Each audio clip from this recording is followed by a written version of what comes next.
The Wood Without Pooh is the first segment of the first episode of the second season of the Book of Pooh, and this one is a lovely look at the importance of language and being clear with messages, but it also looks at what things would be like without Winnie the Pooh. Pooh Bear has a rumbly in his tummy, and the only honey that will satisfy it is his favourite sweet honey. But he's waiting for his friends to come and visit, so Owl tells him if he just leaves a note saying that he's gone to get some honey and he'll be back soon, he can go and get honey, and the note will be there to tell his friends what's happening. And Pooh Bear writes the note, and there's some good lessons from Owl about how to be clear with a note and how to make sure the message is easily understood.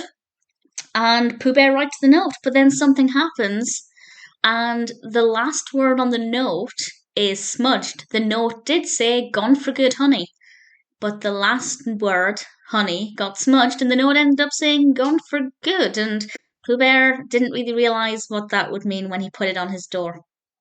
And when the others go to visit Pooh Bear, they of course see this note and they think it just means that he has gone. And they start to think about what the 100-Acre Wood would be like without Pooh Bear. And we get things like the Book of Tigger, which was rather interesting. And as a viewer, of course, it did make me think what it might be like if Milne had decided to create a different protagonist. If, say, Piglet or Rabbit or Tigger had been the main character rather than Winnie the Pooh. And obviously we don't know how that would play out or what that would be like, but part of me thinks maybe it wouldn't have been as successful, because there's just something about Winnie the Pooh that's so sweet and charming, whereas the other characters have quite extreme personalities. Tigger's very hyperactive, Rabbit's many things. Piglet is very nervous. Pooh Bear is just Pooh Bear.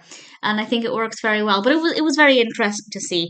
And of course, me being a writer, being a fan of language, I love that it very briefly addressed how to write notes and also looked at the importance of making sure that messages are clear and easy to understand, and also that it's the message you're trying to give.